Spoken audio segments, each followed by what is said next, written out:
A stone tablet covered in strange symbols holds a message no one alive can read. These phantom languages of antiquity are more than just ancient codes. They are locked doors to entire lost worlds.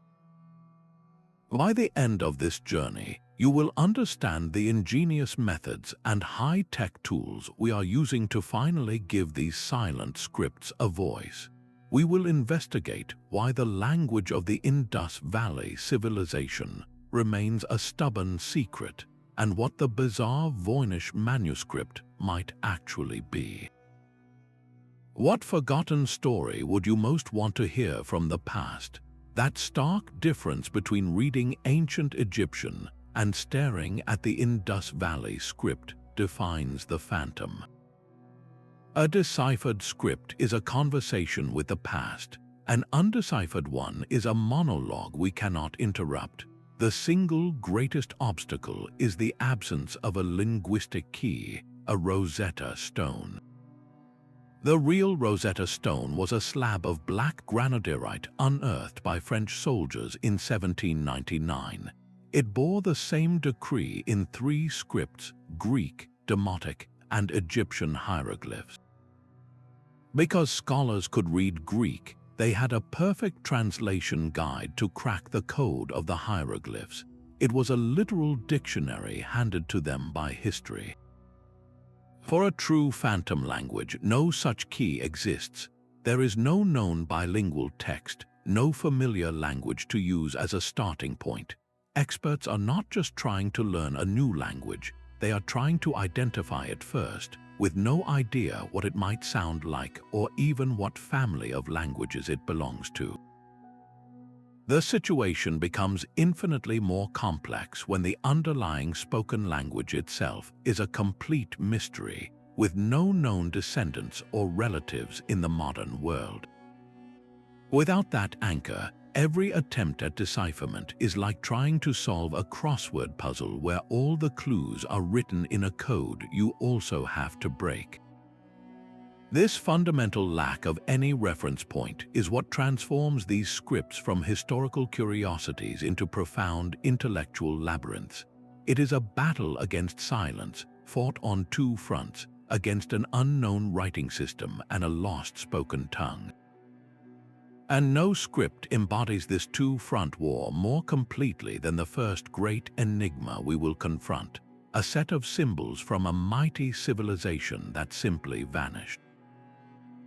These cities were marvels of the ancient world. Mohenjo-Daro and Harappa boasted planned streets, advanced drainage, and vast granaries, all speaking to a highly organized society.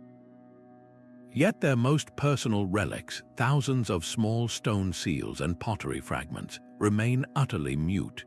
Each seal is carved with an elegant, miniature artwork, often featuring a powerful animal like a unicorn bull, accompanied by a short string of mysterious symbols. This is the Indus Valley script. With over 400 distinct signs, it clearly represents a full writing system, but the messages it holds are tantalizingly brief. Most inscriptions are only 4 or 5 characters long. Think of trying to understand the entire English language from a collection of street signs and short labels. You might guess that bakery means a place to buy bread, but you would never grasp Shakespeare, you would never hear a poem, you would never learn the laws that govern the people. This extreme brevity is the decipherer's first great wall. There is simply not enough text to perform the statistical analysis that cracked other codes, to find repeating patterns of words and grammar. And the second, even higher wall, is that the Harappan language itself has vanished without a trace. We have no idea what it sounded like. Scholars debate fiercely whether it was an early Dravidian tongue, related to languages still spoken in southern India, or something from the Indo-Aryan family, or a completely unique language isolate that died out forever. Without knowing the language, how can you ever read the script? It is like having a locked safe and not knowing the combination. while also suspecting the instructions inside are written in a language you have never heard. Some dedicated researchers like Asko Parpola have spent decades on this puzzle, proposing the script is logo-syllabic, meaning some signs stand for whole words and others for syllables. But without a Rosetta Stone, without a longer text, a consensus remains out of reach. The consequence of this silence is profound. We can admire the bricks and streets of the Indus Valley civilization, but we cannot hear its people. We do not know the name of a single king, poet, or merchant. We have no record of their myths, their prayers, or their daily transactions. An entire world of human thought and experience is locked away behind those beautiful, unyielding symbols. This informational black hole forces us to question the very foundations of history. What if our understanding of civilization's dawn is missing one of its most important voices? From the great silent cities of the Indus, our search for lost voices leads us to an object of equal mystery but entirely different character, a handcrafted book found in an Italian castle, filled with bizarre botanical illustrations and a script that defies all categorization. While the Indus script covers thousands of objects, one of history's greatest linguistic mysteries is found on a single, solitary disc of baked clay. Unearthed in the Minoan palace of Phaistos on Crete in 1908, the Phaistos Disc is a stunning artifact that defies every rule. It is roughly the size of a small plate, and its entire surface is covered with a spiral of 241 tiny, stamped symbols. These are not hand-carved. Each symbol was pressed into the clay with a seal, making this object one of the world's earliest known examples of movable type printing, a technological leap that would not become common for another 3,000 years. Yet this incredible innovation only deepens the mystery, for the message it was used to print has been completely lost. The disc presents a gallery of 45 distinct pictographs, a miniature menagerie of human heads, birds, fish, insects, and tools. They are arranged in clear groups separated by lines, suggesting individual words or phrases marching in a spiral from the outer edge toward the center. You can almost feel the scribe's intention, the deliberate act of selecting and stamping each sign to convey a specific thought. But what was that thought?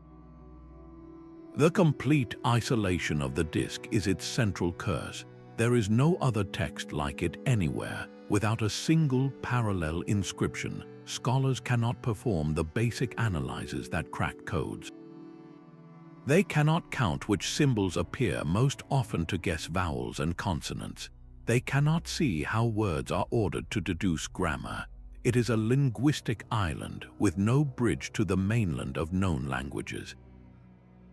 This vacuum of context has led to a torrent of speculative decipherments, each one reflecting the hopes of its proponent as much as the evidence. Some argue it is a religious hymn, a prayer to a Minoan goddess. Others see a complex agricultural calendar or a record of tax payments. More imaginative theories propose it is a blueprint for a sacred geometry, the rules for a forgotten board game, or even a diplomatic message from a distant civilization. The truth is, with only one copy of the text, there is no way to prove any single theory right or wrong. The very technology that makes it remarkable, its printed nature, also makes it an uncheckable anomaly.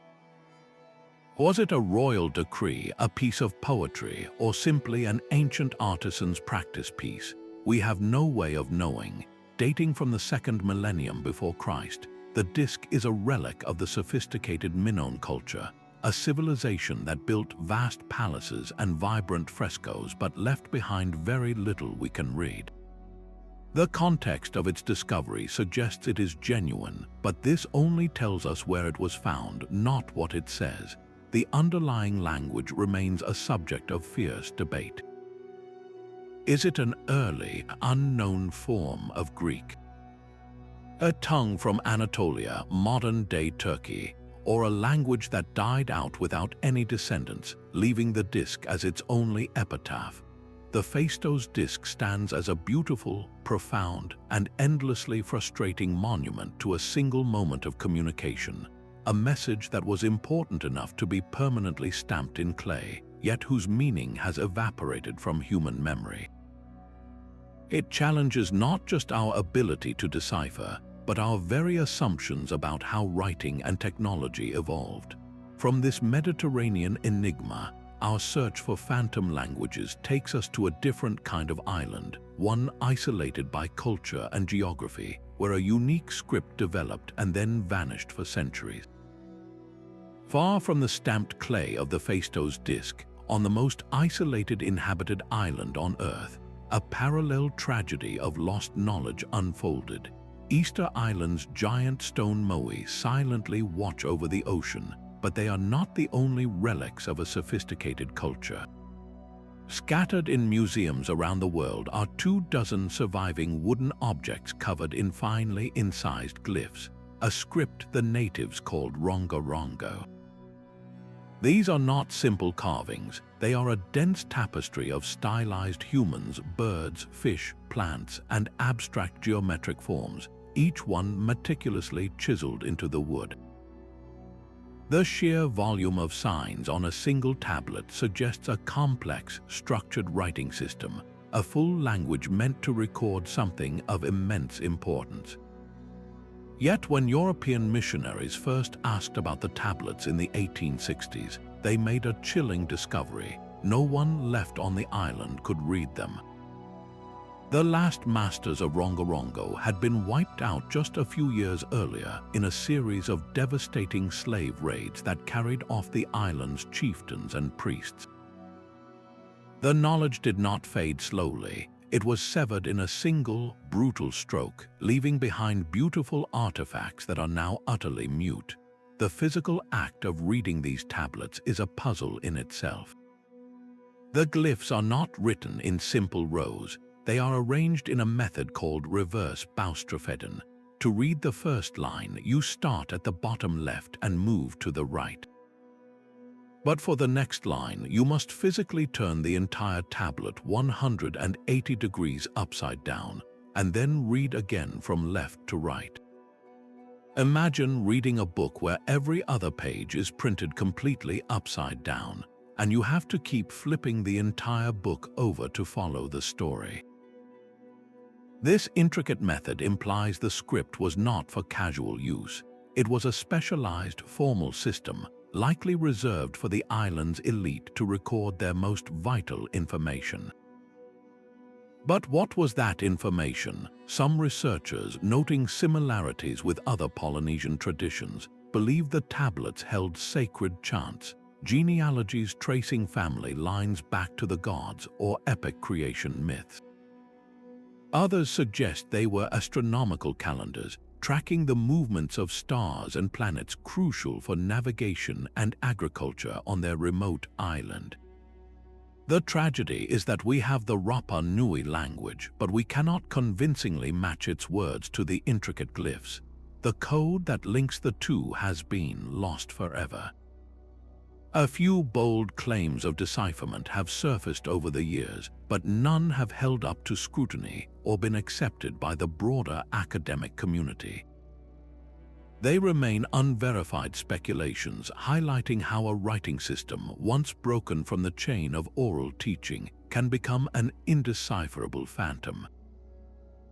The story of Rongorongo is a heartbreaking lesson in the fragility of human knowledge, a system preserved by its island isolation only to be completely obscured by a sudden, violent contact with the outside world. This pattern of a complex script emerging and then vanishing is not unique to the Pacific. Across the ocean, in the jungles of Central America, another great civilization developed a writing system so complex that for centuries, modern scholars believed it was merely decorative art. Centuries before the Maya raised their pyramids, another American civilization was already carving its thoughts into stone. In the high valleys of Oaxaca, Mexico, the Zapotec people developed a writing system so early that its first inscriptions appear around 600 years before the Common Era. This is not a borrowed system. It is a purely indigenous invention, a parallel explosion of the human mind's desire to record its existence, completely independent from the scribes of Egypt or Mesopotamia.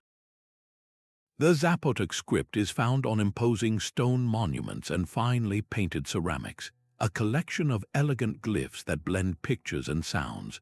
Some signs are logograms representing entire words or concepts, like a hill or a captured enemy.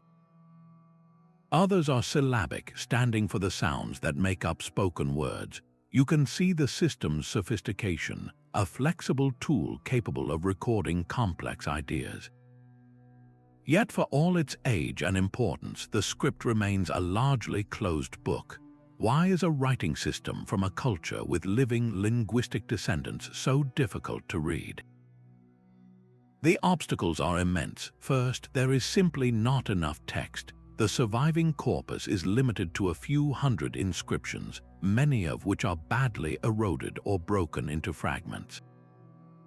It is like trying to reassemble a novel from a handful of scattered, weather-beaten pages. Second, while modern Zapotec languages still thrive, they have evolved over 2.5 millennia. The ancestral tongue recorded in the ancient glyphs is as different from its modern counterparts as Latin is from Italian. The code has changed, even if the key appears to be nearby. But the greatest challenge is perhaps conceptual. The Zapotec world was fundamentally different from our own. Their writing was not meant for literature or commerce in the way we understand it. It was deeply enmeshed in a cosmos of sacred calendars, astronomical cycles, and the divine right of rulers. The monuments do not tell stories of everyday life. They proclaim the power of kings, recording their names, their ancestry, and their ritual acts of bloodletting and captive taking to appease the gods. To decipher this script, you must do more than match a symbol to a sound. You must reconstruct an entire worldview. Scholars like Javier Urcid have made painstaking progress, identifying glyphs for dates, for place names, and for specific rulers, piecing together the rough contours of Zapotec political structure. But a full decipherment would be revolutionary. It would allow us to hear the foundational voice of Mesoamerican civilization, to understand its laws, its poetry, and its own unique history from the inside out. The Zapotec script is a powerful reminder that writing was born multiple times across the globe, a universal human solution to the problem of memory. Yet for all its logical structure, some written records defy every logical approach. Our next enigma is a book so bizarre that some experts wonder if it was ever meant to be read in any language we would recognize. The Voynich Manuscript is the ultimate locked-room mystery of the literary world. This 240-page book, bound in vellum, is a gallery of the profoundly strange. Its pages overflow with illustrations of plants that have never existed, women bathing in interconnected green pools, and astrological charts filled with unfamiliar constellations. Every bizarre image is captioned in a fluid, elegant script that uses an alphabet completely unknown to modern scholarship.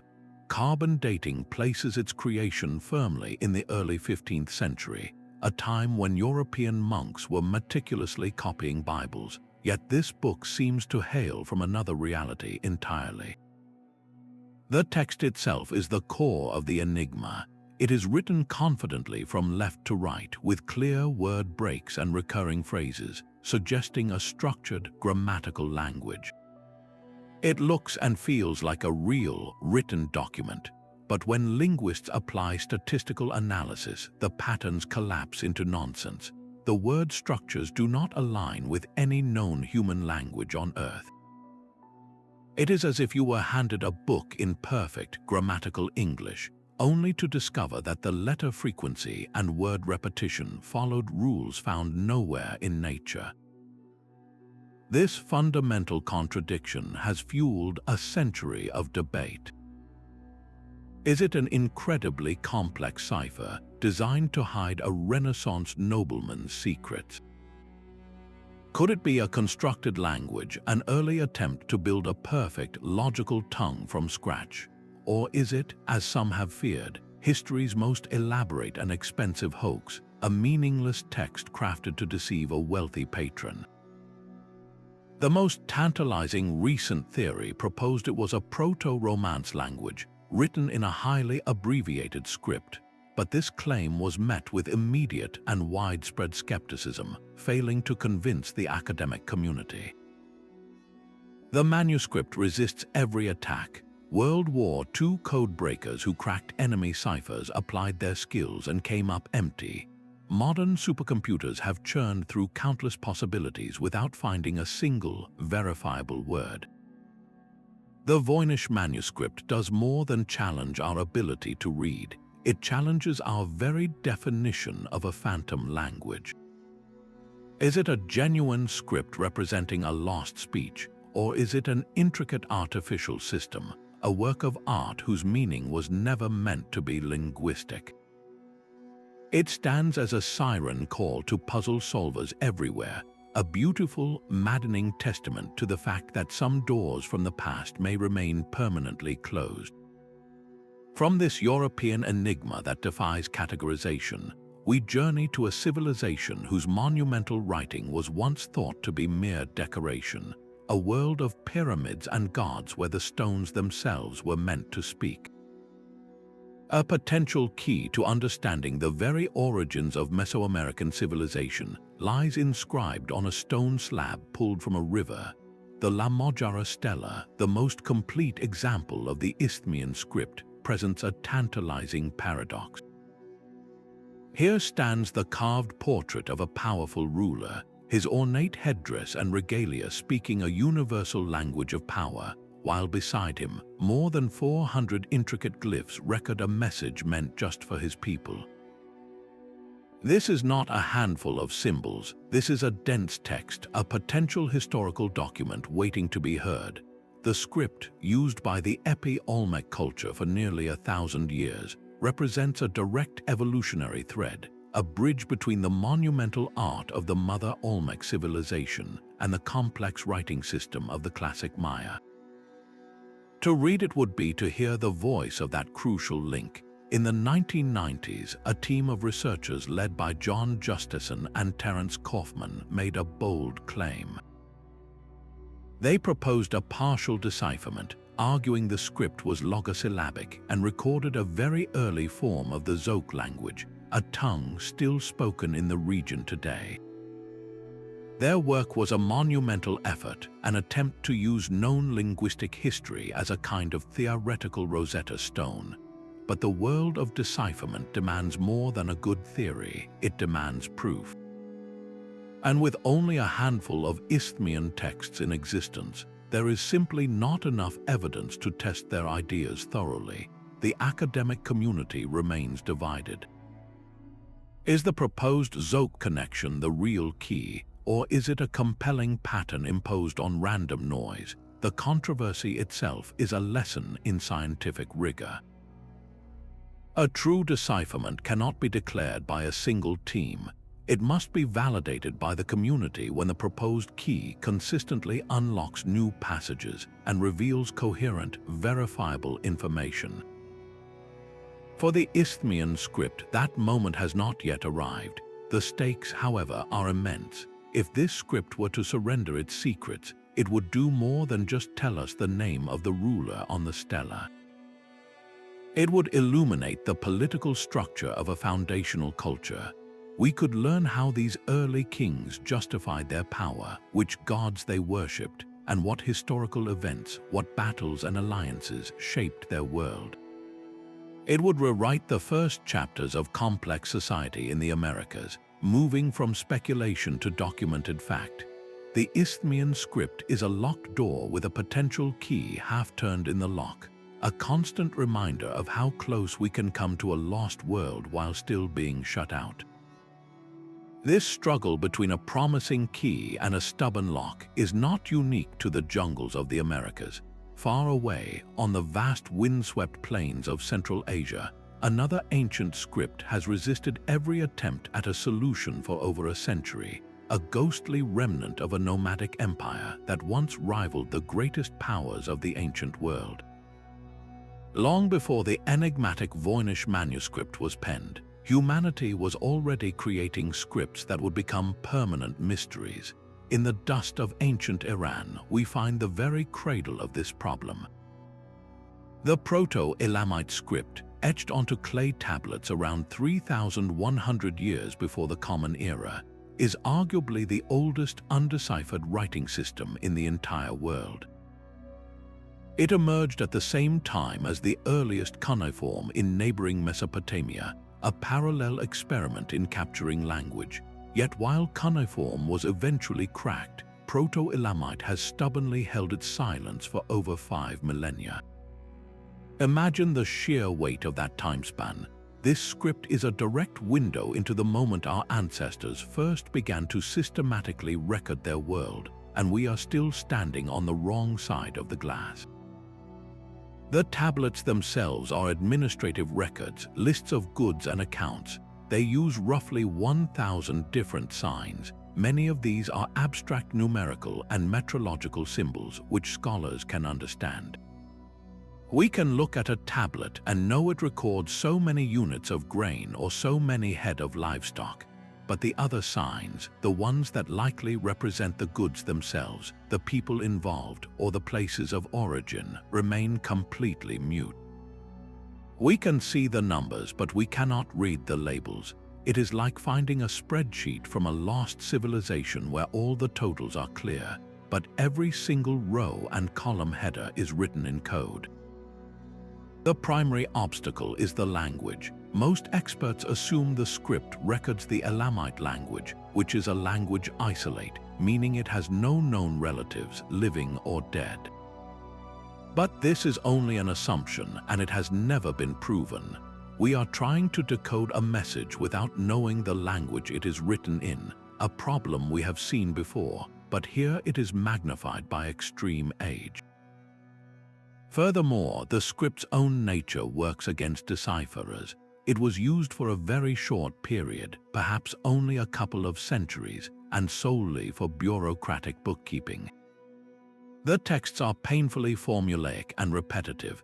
They offer no stories, no poetry, no royal decrees, no variation in subject matter that could provide the contextual clues needed to break the code. There are no bilingual texts, no handy phrasebooks left behind. Recent efforts have turned to advanced technology. High-resolution digital imaging and sophisticated data analysis are now being used to study the tablets in ways never before possible. Researchers can detect the subtlest impressions in the clay, identifying the individual styles of different scribes and mapping out common sequences of signs. This is a painstaking pixel-by-pixel process, building a statistical understanding of the script from the ground up.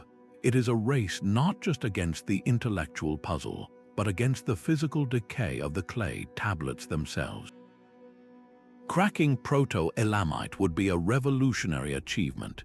It would tell us not about kings and battles, but about the bedrock of one of the world's first states, its economy, its social structure, and its daily trade with the mighty Sumerian cities to the west. This script represents the very birth of bureaucracy, the moment human society became complex enough to require written records to function. It is the silent witness to the invention of the ledger, the receipt, and the inventory. Our final phantom language presents a completely different kind of mystery. It is not ancient, yet it is just as unreadable, a modern code that emerged from the shadows of the 20th century with a purpose no one has ever been able to uncover. The Codex Seraphinianus is a modern phantom language made manifest. Between 1976 and 78, Italian artist Luigi Serafini dedicated himself to creating a vast, illustrated encyclopedia of a world that never existed. Its pages are filled with breathtakingly detailed, surreal drawings, fish with skeletons like house keys, plants that weep tears and sprout into chairs, and lovers who slowly melt into a single, newt-like creature. Every bizarre illustration is meticulously labeled in a script of elegant, flowing glyphs that look like a cursive from another dimension. We know who created this book, and we know its text is almost certainly a masterful fabrication, a stream of consciousness designed to mimic the form of writing without its content. This is Asemic writing, art that evokes the feeling of reading without providing any decipherable meaning. Yet the codex is structured with the profound logic of a real reference work. It has chapters on botany, zoology, physics, and sociology. Its pages are numbered in a consistent, alien numeral system. It presents itself with the absolute authority of a scientific document, and this perfect mimicry is what captivates us. It becomes a Rorschach test for the human mind. Linguists and enthusiasts have tried for decades to find patterns, to crack a code that is not a code. They search for grammar where there is only gesture, for semantics where there is only shape. The Codex does not just challenge our ability to read, it challenges our very definition of a phantom language. Is the Indus script a true mystery because it once conveyed meaning, while the Codex is a beautiful fraud because it never did? Or does the Codex reveal a deeper truth, that the human drive to create and interpret symbols is so powerful that we will project meaning onto any structure that resembles a language? It serves as a profound philosophical commentary on knowledge itself, showing how our desire for order can make us see patterns in pure chaos. This modern artifact proves the allure of the unreadable is timeless, blurring the line between a locked door and a painting of a locked door. This artistic exploration of script finds a stark contrast in an ancient writing system from the Indian subcontinent, one whose origins are so old it makes even the Indus Valley civilization seem like a recent development. Long before the planned cities of Mohenjo-Daro, the land was already whispering. In the 4th millennium before the Common Era, centuries before the rise of the great Indus civilization, artisans were incising simple symbols onto their pottery. These pre-Harappan markings are a gallery of basic geometric shapes, lines, circles, and zigzags, found on fragments of pottery and other small objects. They are elegantly simple, but their meaning sparks one of archaeology's most fundamental debates.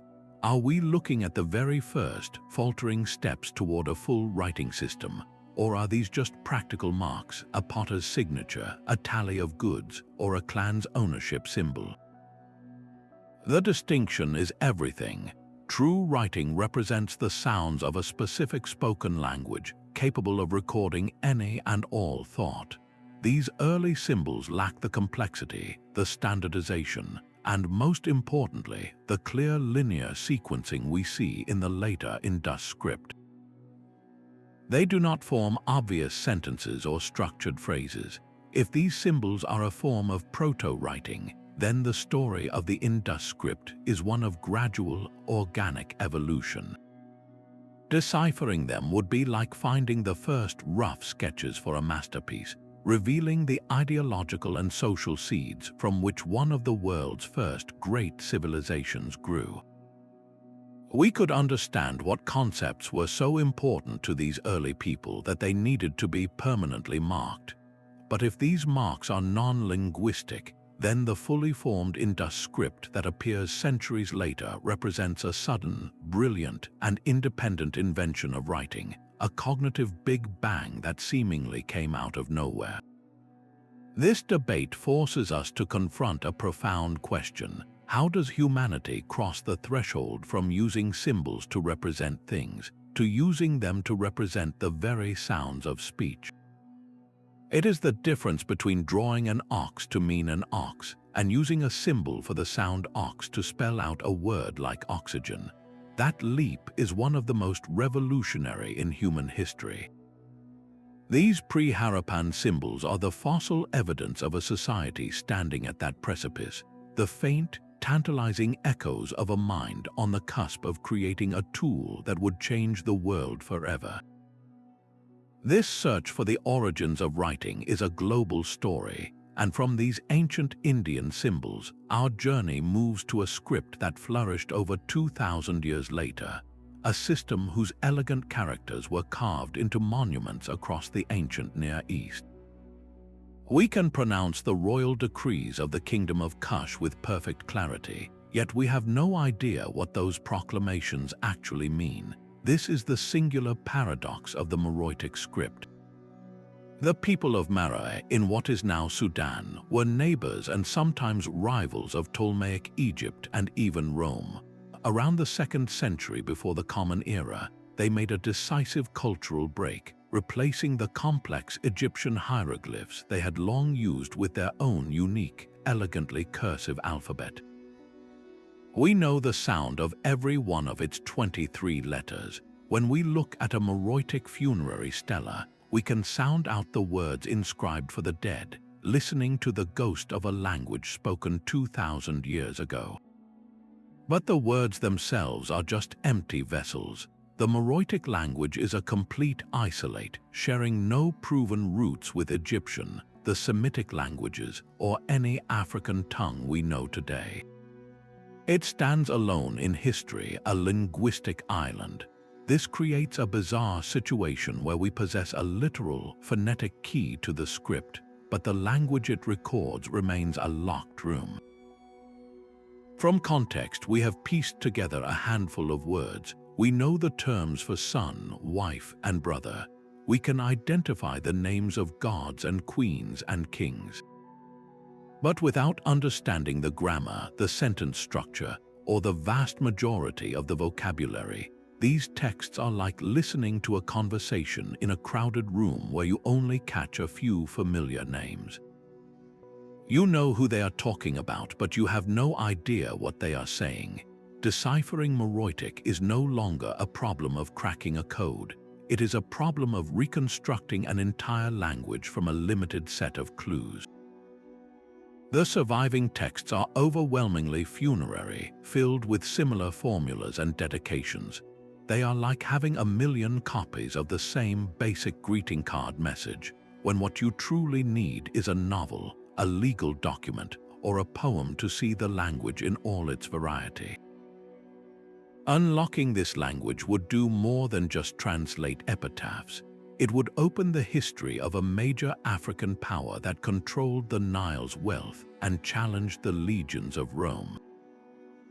We could finally hear their own accounts of their wars, their trade, and their beliefs in their own voice. The silence of Meroe is a different kind of silence, one that speaks to the profound difference between pronouncing a dead language and truly understanding it. Far from the Sudanese desert, on a tiny, isolated Pacific island, another community developed a unique writing system, but its story ended not in a slow fade, but in a sudden, violent eclipse. This elegant classification system reveals the script's sophistication. Scholars have sorted the surviving Rongorongo tablets into two broad categories they call the Great Tradition and the Small Tradition. The Great Tradition tablets feature glyphs that are remarkably uniform in size and style, carved with a masterful precision that suggests they were produced by a centralized, perhaps even royal, school of scribes. These may have been the sacred texts, the official chronicles of the island's history and its deep creation myths. In contrast, the Small Tradition tablets show more variation in the carving, with glyphs that are less standardized. These could have been works of local experts, recording more personal or specialized knowledge, perhaps genealogies or specific religious chants. This distinction is crucial. It implies Rongorongo was not a single, monolithic thing, but a flexible tool used for different kinds of knowledge, much like we have history books, poetry collections, and legal documents today. On these tablets, certain compound signs appear again and again. These recurring sequences, often beginning with a distinctive glyph, are strong candidates for important names, maybe of gods, legendary ancestors, or powerful chieftains. The Santiago staff presents the greatest opportunity and the greatest challenge. It is a long wooden staff, a dense serpentine line of over 2,000 glyphs, one of the longest continuous texts in any undeciphered script in the world. It is a potential epic, a novel, a complete religious liturgy if only we could hear it. But here, the linguistic ground shifts beneath our feet. The Rapa Nui language spoken on the island today is a descendant of the ancient tongue, but languages evolve dramatically over centuries, especially when traumatized by events like the slave raids that killed the learned elite. The script might capture an archaic form of the language, filled with words and grammatical structures that have since vanished from everyday speech. Even more likely, it could be written in a high ceremonial register, a specialized priestly language full of metaphors and archaic terms meant only for the initiated. This creates a double barrier, an unknown script recording a lost version of a known language. Without a living tradition or a single bilingual text, researchers are left with a painstaking internal analysis, counting glyphs, mapping their positions, and searching for patterns that might align with the rhythms and themes of other Polynesian chants and oral histories. Each tablet is a monument to a cultural cataclysm, a silent witness to the day the readers died and the words were frozen in wood. The quest to read Rongorongo is therefore more than an academic puzzle. It is a profound act of cultural recovery, an attempt to reassemble a shattered identity. This race against the erosion of memory finds a parallel in the classical world, where a script used by a mighty empire has defied understanding for centuries, not for a lack of texts but for a lack of a key. Palace archives of Knossos hold a deeper secret than the myth of the Minotaur. Thousands of clay tablets, baked hard and preserved by the very fires that destroyed the palace, are inscribed with two similar yet profoundly different scripts. We can read one, but the other guards the voice of Europe's first advanced civilization. This is the mystery of Linear A. Before the Mycenaean Greeks conquered Crete and adapted the Minoan writing system to record their own language, creating the script we call Linear B, the original Minoans used Linear A for their own complex administration. The shared history of these two scripts is the core of the puzzle. When the brilliant Michael Ventris deciphered Linear B in the 1950s, he proved it was an early form of Greek. This was a monumental achievement, but it created a false hope for its predecessor. Scholars immediately tried the obvious tactic, taking the sound values Ventris established for Linear B and applying them to the older Linear A texts. The result was pure gibberish. Substituting the known Greek sounds produced words that made no sense in any known language, proving conclusively that the Minoan language was something entirely different, an isolate with no known relatives. The Linear A tablets themselves are practical records, lists of commodities like olive oil, figs, and wool, often accompanied by numbers and fractions. We can often understand the quantities being recorded, just as with the Proto-Elamite tablets, but the names of the people, places, and goods remain stubbornly mute. The texts are short, repetitive, and deeply formulaic, offering few of the varied contextual clues needed to break into a new language. It is like having a million shipping manifests where you can read the numbers in the right-hand column, but every single item description is written in a secret code. Deciphering Linear is considered one of the holy grails of Aegean prehistory, precisely because it would allow us to hear the Minoans in their own voice. These were the people who built the vast, labyrinthine palaces adorned with vibrant frescoes of leaping dolphins and graceful bull dancers. What did they call their gods, the deities that may have inspired the later Greek pantheon? How did they structure their seemingly peaceful, merchant-based society? Their worldview, their prayers, their very names for the world around them are all locked within this script. The silence of linear is a major gap in our understanding of the ancient Mediterranean, a filter imposed by later Greek culture that obscures the original genius of the Minoans. Cracking this code would not just translate lists of goods, it would open a window into the world that built the very labyrinth of myth. From the sun-drenched palaces of the Aegean, our search for lost voices leads us to the rugged peaks of the Caucasus Mountains. Sometimes a lost script is literally hiding in plain sight, waiting for the light to hit it at the right angle. This is the remarkable story of the Caucasian Albanian alphabet. In the 5th century of the Common Era, a Christian kingdom in the eastern Caucasus developed its own unique script, a powerful statement of cultural and religious identity. For centuries, all we knew of it came from brief mentions in Armenian and Georgian chronicles. The script itself was a ghost, a name in a history book with no physical form. Then, in the 1990s, a miracle of modern scholarship occurred.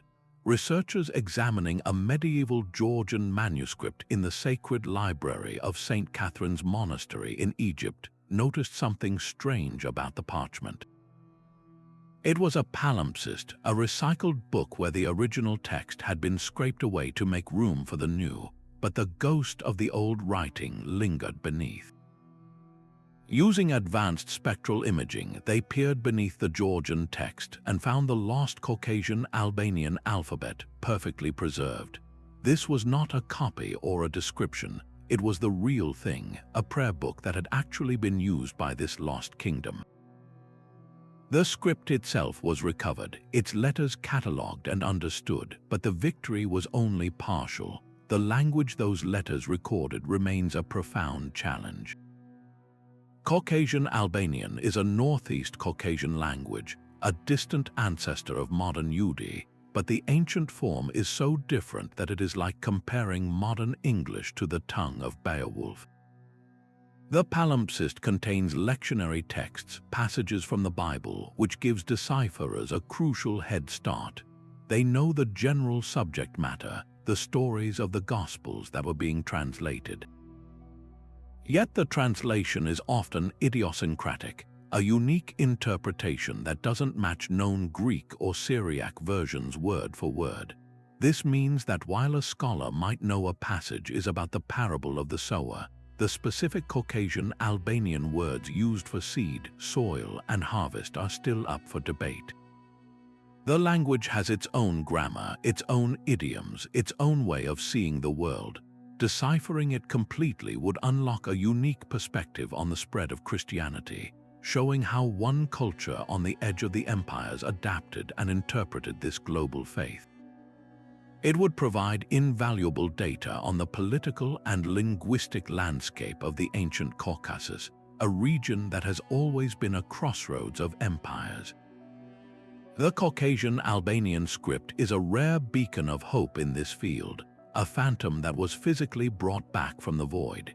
Its story proves that lost knowledge can sometimes be recovered, that a manuscript scraped clean and written over can still whisper its secrets across 15 centuries. But how do experts even begin to coax a voice from such a stubborn silence? The methods for attacking these ancient puzzles are as varied and ingenious as the scripts themselves. A solid linguistic framework is the bedrock of any serious decipherment attempt. This approach, known as comparative linguistics, operates on a simple but powerful principle that languages have families. If you can place an unknown tongue within a known family tree, you can use its relatives as a translation guide. You can predict how its sounds might have shifted over time and how its grammar might have been structured. This was the masterstroke behind the cracking of Linear B. Michael Ventris did not just stumble upon the solution. He made an educated guess that the language of the Mycenaean palace archives was an early form of Greek. He then used his knowledge of later Greek to test sound values for the linear B signs. When those hypothesized sounds started forming recognizable Greek words for things like tripod and chariot, the ancient script began to speak. This method, however, requires a crucial starting point, a known or strongly suspected language family. For the true phantom languages, this first step is an insurmountable wall.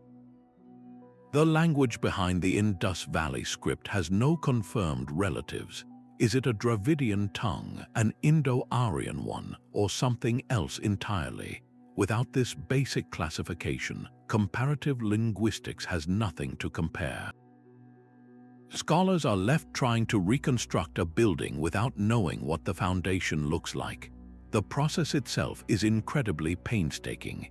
It involves building theoretical proto-languages, the hypothetical ancestral forms of entire language families, and then mapping out how those sounds and words changed as they branched into different daughter languages over thousands of years.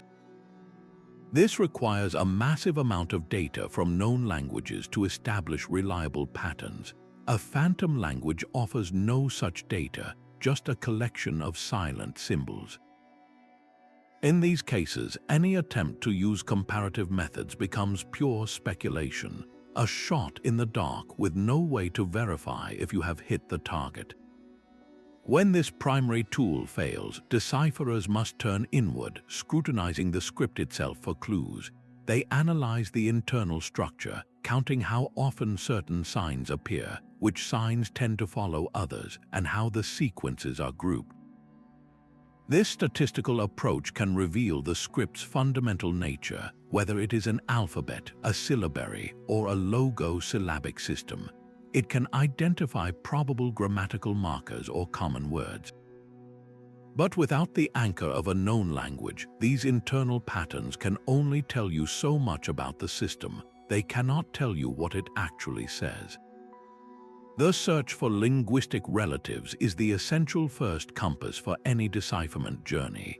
When that compass fails to point north, the path forward becomes a much more difficult and uncertain trek through the dark.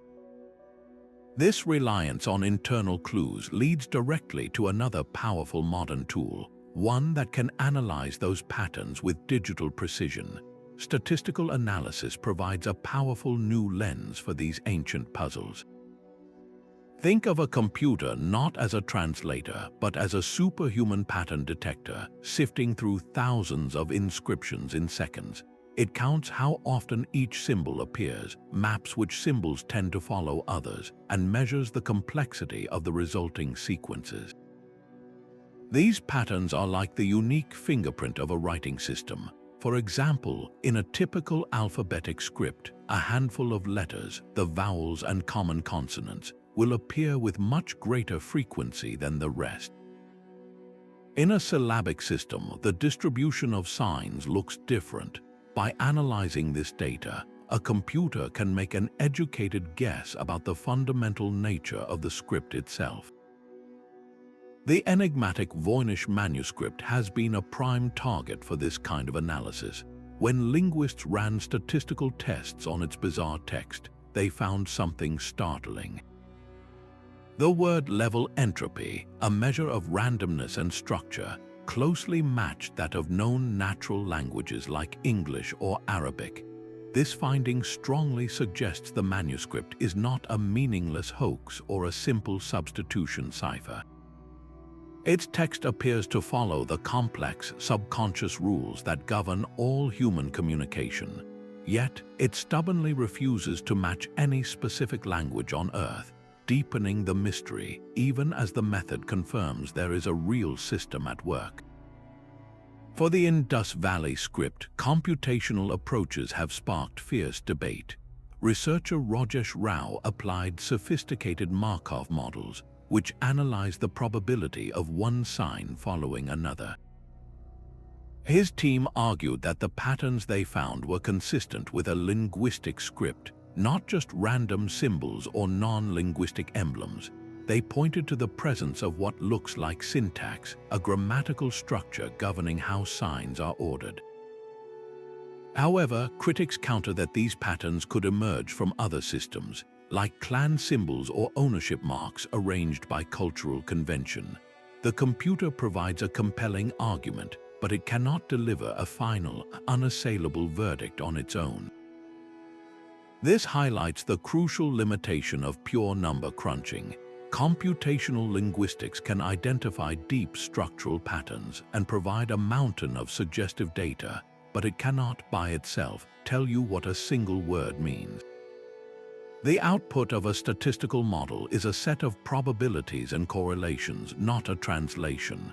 A human mind steeped in the archaeology, history, and art of the culture must step in to interpret those clues. Did a particular sign cluster appear most often on seals found near granaries? Perhaps it means grain or harvest. Is another sequence exclusively linked to ritual objects? It could be the name of a god. The machine provides the raw material, but the human expert builds the story. This powerful synergy between cold calculation and informed intuition defines the modern quest to hear these phantom voices. Yet even the most brilliant statistical analysis depends on a foundation of physical evidence, on knowing where an object was found and what was buried alongside it. That silent stone tablet in a museum case was once a living document, handled by real people in a specific place and time. The archaeological context of a find is the decipherer's most reliable anchor in a sea of symbols. A clay tablet discovered in the ruins of a palace treasury is far more likely to be a tax record than a love poem. An inscription carved above a royal tomb's entrance almost certainly names the ruler buried within. This physical setting provides a framework of probability, narrowing the infinite possibilities of what a text might say. The imagery that accompanies a script acts as a powerful visual dictionary. Those elegant animals on the Indus Valley seals, the unicorn bulls and elephants, are not just decoration. They could be totems representing powerful clans, or they might be logograms, pictorial signs that stand for the names of those animals or even the sounds of those names. A seal showing a figure grappling with a tiger might be recording a myth or the heroic title of a chief. The material the script is written on tells its own story.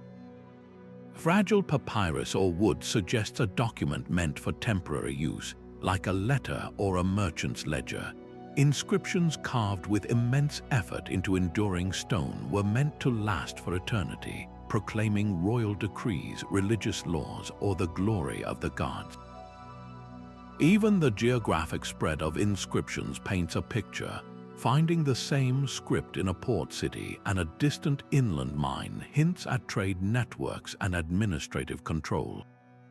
The tragic fate of many Rongorongo tablets is a stark lesson in how lost context can shatter understanding. When these sacred objects were taken from Easter Island by collectors and sailors, they were stripped of their history. No one recorded which family owned them, which ceremony they were used in, or where they were stored on the island. That loss of provenance turned each tablet into an isolated island of mystery, severing the vital link between the written word and the world that created it. A decipherer must therefore be a detective, a historian, and an archaeologist all at once, weaving together threads from the soil, the art, and the ruins to build a plausible reality around the silent text. Without this grounding in material culture, even the most elegant linguistic theory can drift into pure, unverifiable speculation. The physical world gives abstract symbols their first breath of meaning. But beyond the dirt and the artifacts, there are deeper, more human obstacles to hearing these phantom voices. The human mind searching for meaning in ancient symbols is a powerful instrument, but it is not a perfectly calibrated machine. It comes preloaded with biases and desires that can subtly, or sometimes blatantly, distort the entire process of decipherment.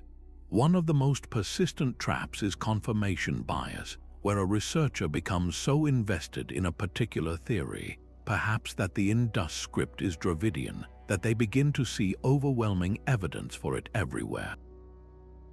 They might interpret ambiguous markings or statistical flukes as definitive proof, while unconsciously dismissing any contradictory data that does not fit their beautiful, internally consistent story. This is often fueled by a deeper psychological phenomenon known as apophenia, the innate human tendency to perceive meaningful patterns in random noise. Stare at static for long enough and you will start to see faces and shapes. Stare at an undeciphered script for years and you might start to see grammatical rules and words that are simply not there. This risk is especially acute with an object like the Voynich Manuscript, a Rorschach test in vellum where the total absence of a verifiable solution creates a vacuum that the desperate human brain rushes to fill with everything from alien languages to elaborate herbal codes. The intense pressure for a breakthrough creates its own dangers. The history of this field is strewn with triumphant press conferences and bold proclamations of success that later disintegrate under the cold, hard light of peer review. The allure of being the one to finally crack a code that has stumped experts for centuries is a powerful intoxicant, one that can sometimes lead to cutting corners, overlooking inconsistencies, or presenting a compelling but ultimately unverifiable narrative as fact. This drive can be amplified by cultural and nationalistic pride. The question of who the Harappans really were is not just an academic one, it carries immense weight in South Asia. There can be significant pressure, both subtle and overt, to link this foundational civilization to a specific modern language group or ethnic identity, bending the ambiguous archaeological evidence to serve a contemporary political or cultural narrative. A true decipherer, therefore, needs more than just a brilliant intellect. They must cultivate a kind of intellectual asceticism, a deep-seated humility and patience that allows them to sit with uncertainty for years, to actively try to disprove their own best ideas, and to submit every finding to the unforgiving scrutiny of the scientific community. The greatest battle in understanding these phantom languages is not always fought in the library or at the dig site, but within the mind of the person trying to read them. This internal discipline is the unspoken prerequisite for any real progress, and when that discipline combines with the right key and a measure of luck, the results can be absolutely earth-shattering, transforming a silent script into a chorus of resurrected voices. Michael Ventris proved that a single, prepared mind could shatter a silence that had lasted for millennia. His journey with Linear B is the ultimate case study for how to conquer a phantom language. Ventris was not a university professor but an architect by training, a brilliant amateur who brought a designer's love for structure and pattern to the ancient script. He began his work convinced that the language of the Minoan tablets was not Greek, perhaps something like Etruscan. This initial assumption was logical, given the tablets were found on Crete, the heart of the non-Greek Minoan world. But Ventris did something rare. He remained intellectually flexible. He built a revolutionary tool known as the grid method, a kind of schematic diagram that grouped signs sharing common vowels or consonants. It was a painstaking process of mapping relationships, a slow assembly of the script's internal logic purely from its own patterns. Then came the moment of genius, the willingness to test a hypothesis he himself doubted. He began applying tentative sound values from his grid, wondering if the language might, against all expectation, be an early form of Greek. The test came with place names. On the tablets, he saw sequences like ko, no, so. Using his proposed sounds, he sounded it out, and it clicked into place with the resonant name Knossos. Another, Amai Nai So, resolved into Amnisos, a known harbor town.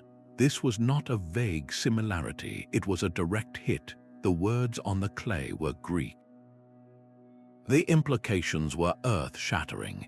It meant that Greek-speaking Mycenaeans were not later invaders, but were already present, ruling from the very palaces of Crete centuries earlier than anyone had believed. History had to be rewritten. The lessons from this triumph are a blueprint for all decipherment. First, methodology is everything. Ventris relied on systematic, verifiable analysis, not on gut feelings. Second, and perhaps most importantly, he possessed the humility to let the evidence change his mind, to abandon a cherished initial theory when the data pointed elsewhere. And third, his work was not done in a vacuum. It was only through collaborative verification by other scholars that his decipherment was accepted as fact. Linear B stands as a brilliant beacon, a demonstration that even the most stubborn phantom language can be made to speak if we approach it with rigor, persistence, and an open mind. This story of a script conquered gives us a template for hope, a method to apply to those codes that still resist. Yet for every linear B, there is a script that represents a completely different order of mystery, one where the cipher is not the main obstacle, but the very nature of the text itself. Among the bronze spatulas and broken tablets unearthed at the ancient port of Byblos lies a script that represents a tantalizing dead end. The Byblos Syllabary, with its 114 distinct characters, was clearly designed to record a Northwest Semitic language, a direct ancestor of the Phoenician tongue that would later spread across the Mediterranean. We are not completely in the dark about the language behind the symbols, which makes its silence all the more frustrating. The problem is not an unknown tongue, but a profound lack of evidence. With only 10 known inscriptions in the entire world, the data set is simply too small for any decipherment to gain traction. It is like trying to learn a complete language from a few scattered grocery lists and a handful of names. You might recognize a word or two, but you will never grasp the grammar or the poetry. Scholars like Maurice Dunn and George Mendenhall have proposed brave interpretations, suggesting the texts record dedications to gods or the names of local rulers. Yet without more text to verify their theories, these readings remain intriguing possibilities, not proven facts. The true significance of this script lies in its historical position. It was a syllabic experiment that flourished just before the Alphabetic Revolution. The Phoenicians are famous for developing a simple, efficient alphabet of about 22 consonants, a system so powerful it became the ancestor of Greek, Latin, and ultimately our own writing. The Byblos Syllabary, with its 114 signs, represents a different, more complex path that was ultimately abandoned. Deciphering it would be like finding the blueprint for a prototype, showing us the other options our ancestors considered before settling on the alphabetic system that conquered the world. It is a ghost of a developmental pathway, a road not taken in the history of literacy. Understanding this script would complete a crucial chapter in the story of how we learn to write, revealing the creative ferment in the Levant that ultimately produced one of humanity's most influential inventions. Far from the Bronze Age ports of the Mediterranean, an entirely separate and equally brilliant invention of writing emerged, one that used knots and cords instead of ink and clay. High in the Andes, an empire of 10 million people was administered without a single sheet of paper or carved inscription. Their bureaucracy ran on knots.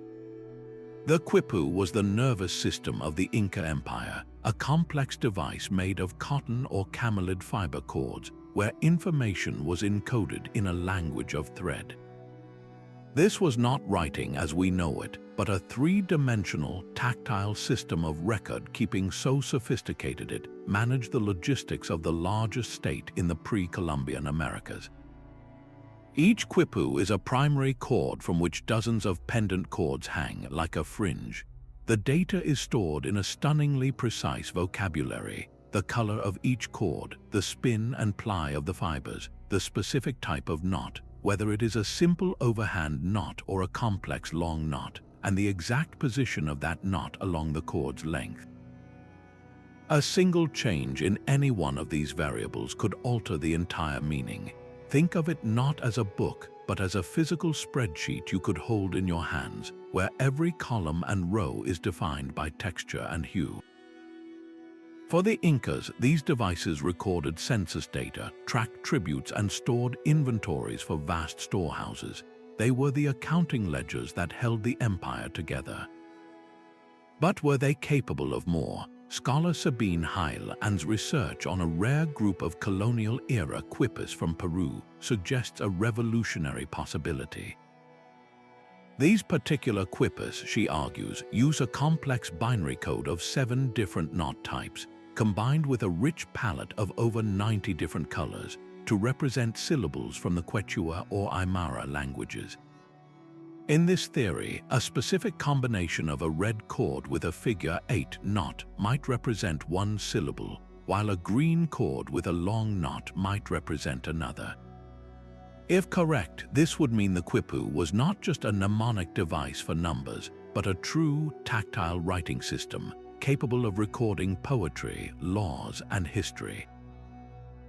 The Spanish conquistadors understood the power of this system all too well. They systematically destroyed quippers and outlawed their use, recognizing them as instruments of indigenous authority and memory. The knowledge of how to read them was violently severed, leaving behind only the physical objects, beautiful and mute. Deciphering them today is a unique challenge. How do you read a language that was felt as much as seen?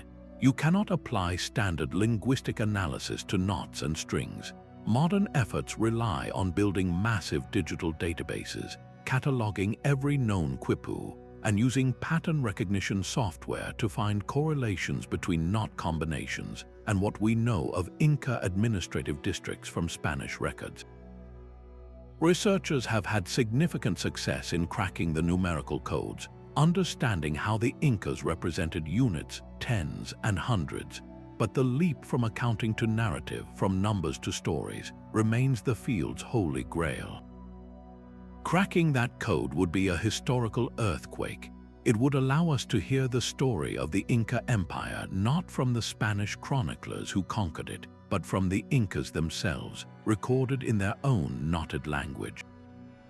The quipu forces us to expand our definition of writing, proving that complex information can be stored in forms far beyond ink and stone. It is a profound reminder that literacy is not confined to 2 dimensions. While the quipu represents a system entirely separate from traditional scripts, other ancient writing has been found in the very heart of the classical world, etched onto lead and buried in curses. The story of the Ugaritic script is a masterclass in how a phantom language can be brought back to life. Discovered in 1929 at the Syrian coastal site of Ugarit, this writing system presented scholars with a perfect storm of favorable conditions. The script was a stroke of genius, a cuneiform alphabet. It used the classic wedge-shaped impressions of Mesopotamian writing, but instead of representing hundreds of complex syllables, it boiled everything down to a clean set of just 30 signs, each one standing for a single consonant or vowel. This structural simplicity was the first major clue. The second, and most crucial, was the language it recorded. Ugaritic is a Northwest Semitic tongue, a close cousin to Hebrew, Aramaic, and Phoenician. When scholars looked at the texts, they saw familiar grammatical patterns emerging. They recognized word roots and sentence structures that mirrored the Bible and other known Semitic documents. It was like finding a letter written in a strange, squiggly handwriting, but realizing the words themselves were in a dialect of English you could almost understand. The final key was unearthed right there in the city's ruins. Bilingual word lists that paired Ugaritic words with their equivalents in the more familiar Akkadian language. Within a single year of its discovery, the code was broken, the silence was shattered, Suddenly, the clay tablets from Ugarit began to speak, and they revealed an entire world. They contained epic poems about the god Baal battling the sea, legal texts detailing the lives of everyday citizens, and administrative letters that painted a vivid picture of a vibrant, cosmopolitan trading hub. This decipherment did more than just translate words. It gave us the foundational myths of Canaanite religion, the very cultural backdrop against which the early Hebrew scriptures were formed. Ugaritic stands as a powerful reminder that decipherment is possible when the right pieces fall into place: a clear linguistic relationship, a substantial body of text, and that golden key, a bilingual reference. It is the ideal we strive for with every other phantom language, a perfect alignment of evidence and understanding. Yet for every Ugaritic, there are scripts where the linguistic stars refuse to align, where the language behind the symbols is a shadow that vanishes the moment you try to grasp it. The quiet waters of Lake Castoria in Greece conceal a controversy that threatens to upend our entire timeline of human literacy. In 1993, archaeologists unearthed a wooden tablet from a Neolithic lakeshore village, a simple piece of timber that has since become a battleground of ideas. Carbon dated to around 5,260 years before the Common Era, the Dispilio tablet is staggeringly ancient. Its surface is marked with a series of engraved symbols, a sequence of lines and shapes that some believe could be a form of writing. If they are right, this humble piece of wood predates the earliest known cuneiform from Mesopotamia by over 2,000 years. That is not a small adjustment. It is a complete rewriting of history, shifting the birthplace of writing from the great river valleys of the East to the shores of a European lake. But the academic world remains deeply divided, and for compelling reasons. The tablet presents a collection of symbols, but they are not arranged in the clear, linear rows we associate with true writing.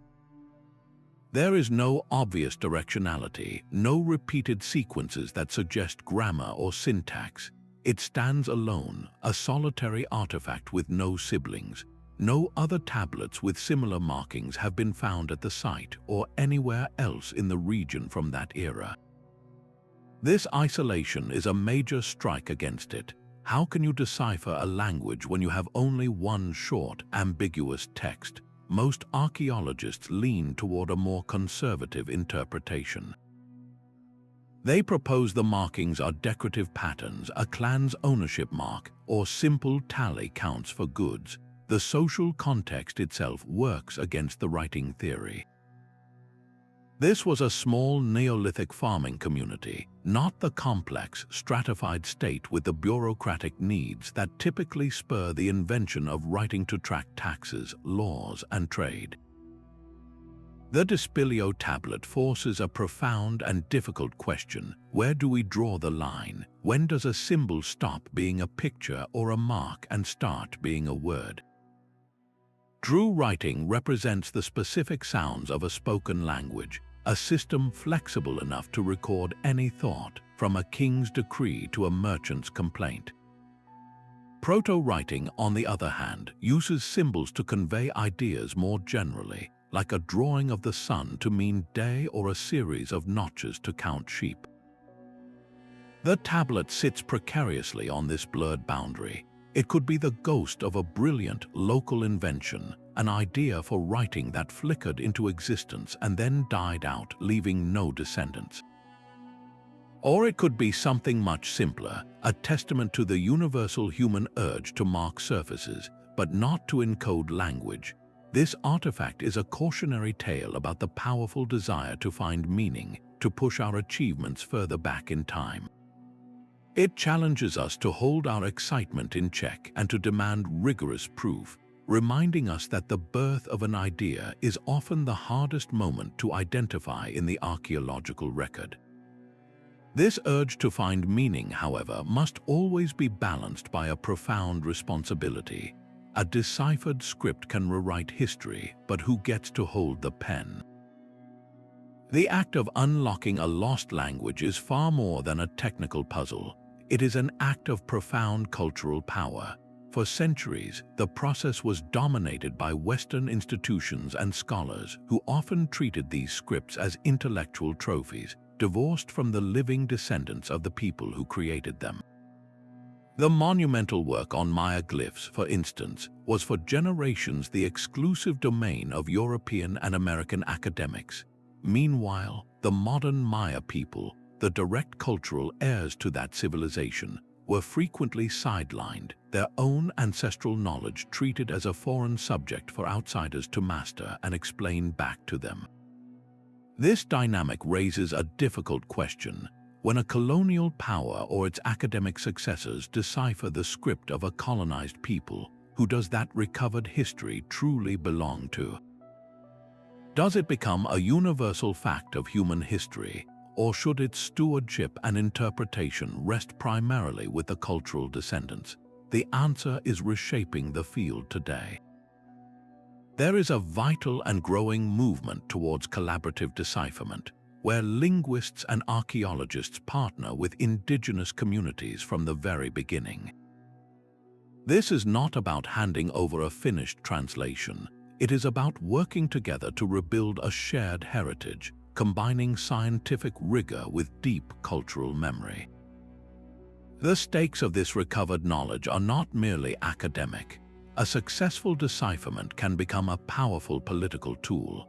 It can fuel national pride, reinforce cultural identity, and even be wielded to support historical territorial claims, giving a community tangible, written proof of their ancient roots.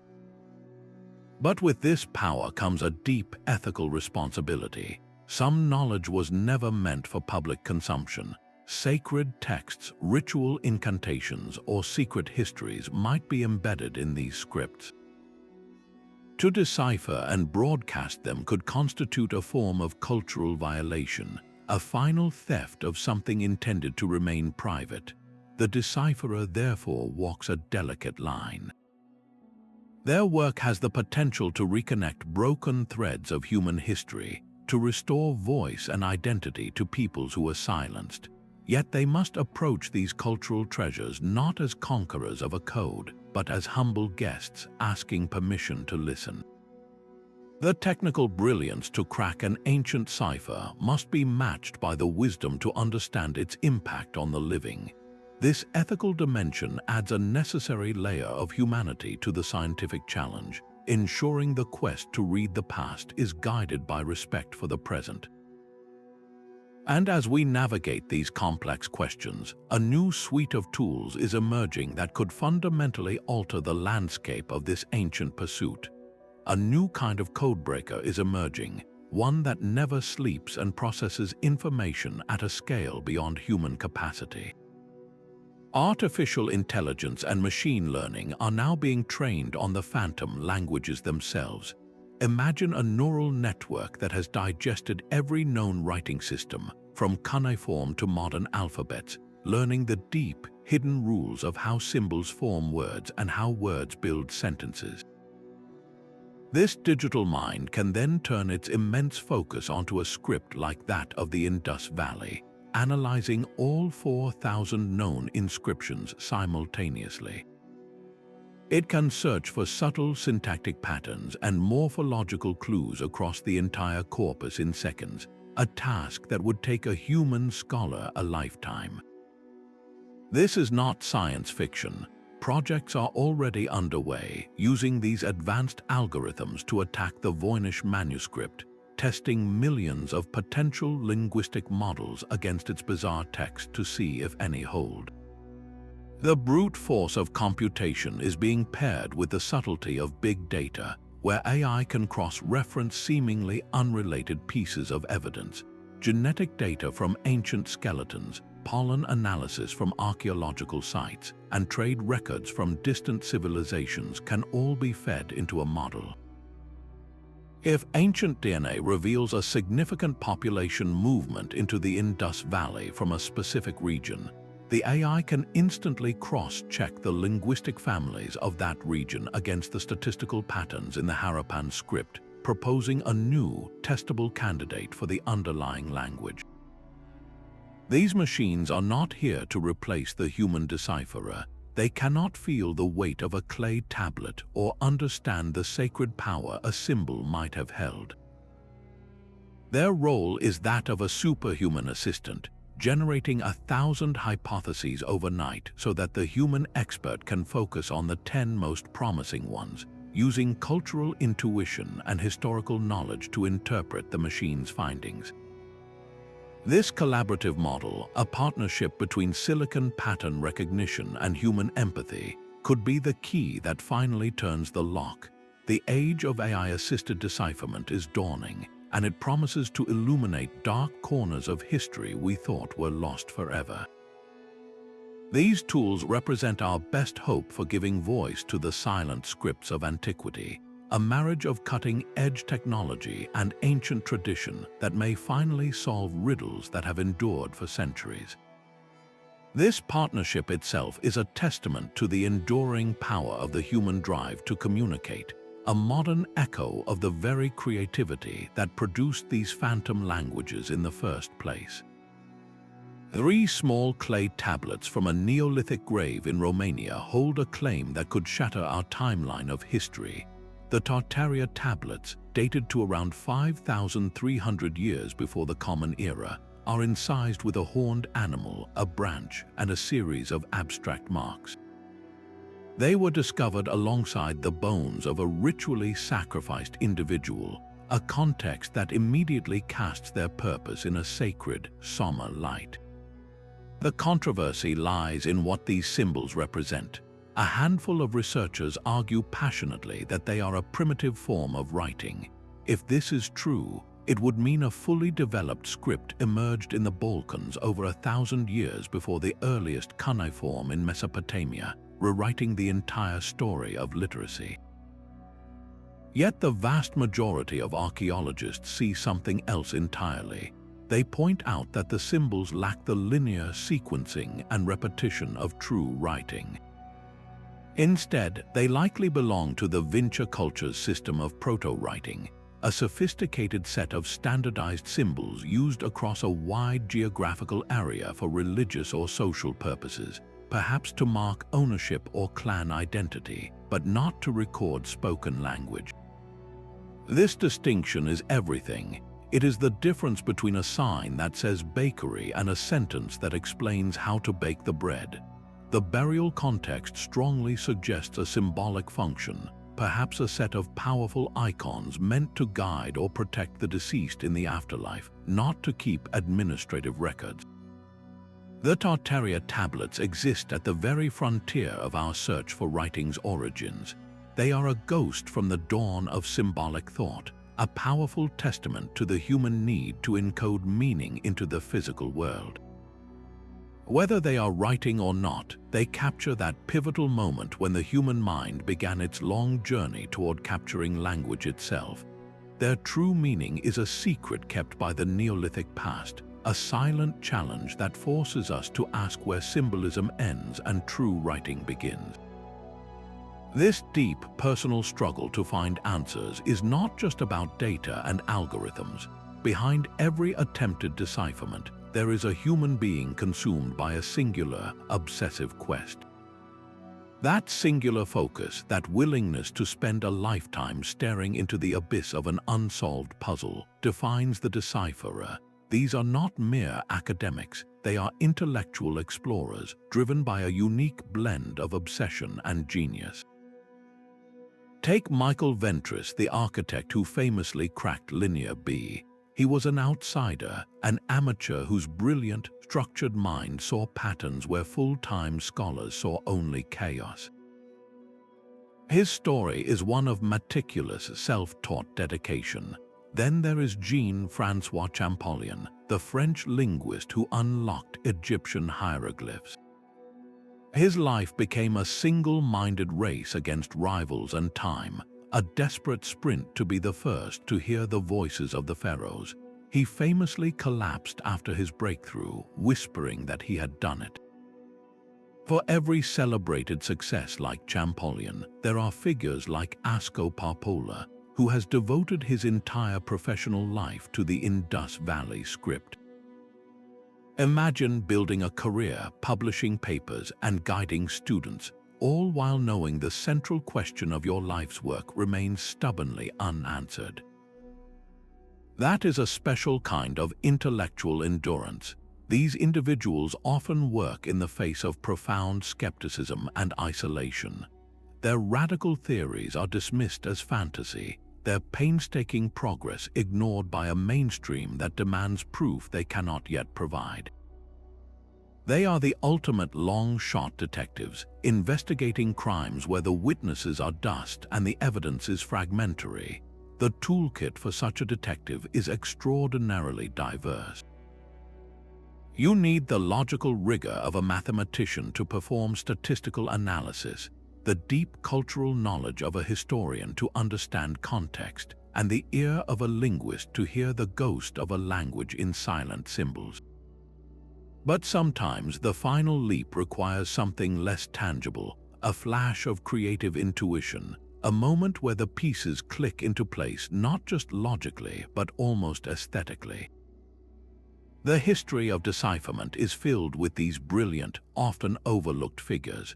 Their stories reveal a fundamental truth about discovery, that it rarely follows a straight line and often emerges from the most unexpected places.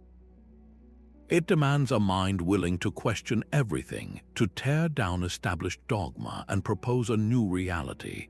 This intellectual courage, the persistence in staring down a silent script for decade after decade, is a powerful lesson in human potential. The drive to understand, to finally hear that lost whisper from the past, is the engine behind every attempt. These pioneers, from the triumphant to those still striving, remind us that the greatest mysteries are not solved by committees or institutions, but by the unwavering dedication of a single, prepared mind. They are the reason any phantom language ever has a chance to speak again, a testament to the enduring human spirit that simply cannot abide a permanent silence.